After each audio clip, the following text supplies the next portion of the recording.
Well, let's head back to Sri Lanka now to bring you some breaking news. Of course, vote counting in that presidential election has been underway. Bernard Smith is live for us in Colombo. Bernard, what more can you tell us about this vote?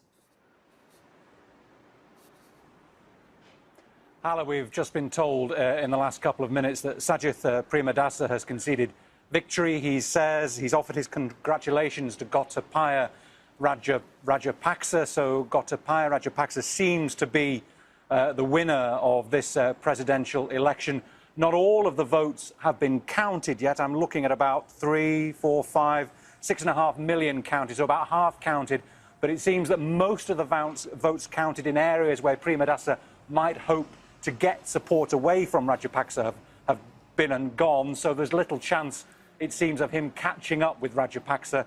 That's why Premadasa has offered his congratulations to Rajapaksa. We are waiting to hear from the Rajapaksa camp. No official announcement yet, Hala.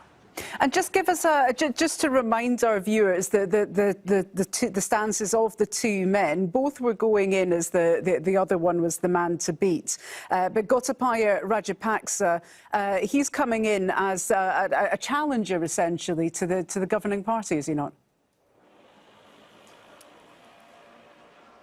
Yes, and Rajapaksa is obviously a member of this the family of politicians. His brother Mahinda Rajapaksa unexpectedly lost the presidential election in 2015. So it seems that this time round, the Rajapaksas have not made the same mistake again. They had worked very hard to get their vote out in the Sinhala Buddhist majority community.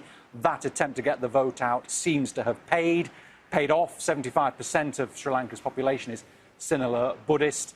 Premadasa also Buddhist and was getting support from that community, mainly from the rural, more working class areas. And he was hoping he could pull in enough support from the Tamil minorities and Muslim minorities to take the edge off Rajapaksa.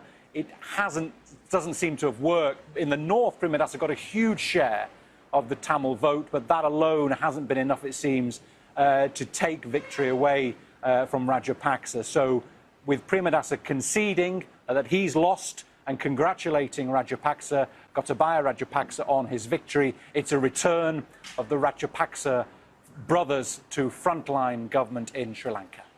And Bernard, this presidential vote, of course, coming after those devastating attacks on Easter Sunday when over 200 people were killed in those attacks. Just how big a factor have security issues been in this election?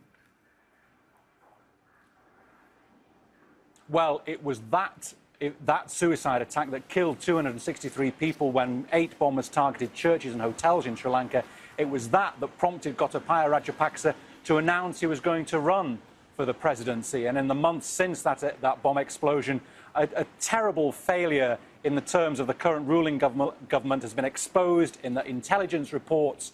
It was told in intelligence reports that a bombing was likely to happen, but because of the dysfunction and the enmity between the current president and the prime minister, nobody paid proper attention to those reports, and the suicide bombings went ahead. So Rajapaksa was able to play on that, and he promised Sri Lankans a return to stability and security, and that seems to have won the day with the majority of Sri Lankan voters. Hala.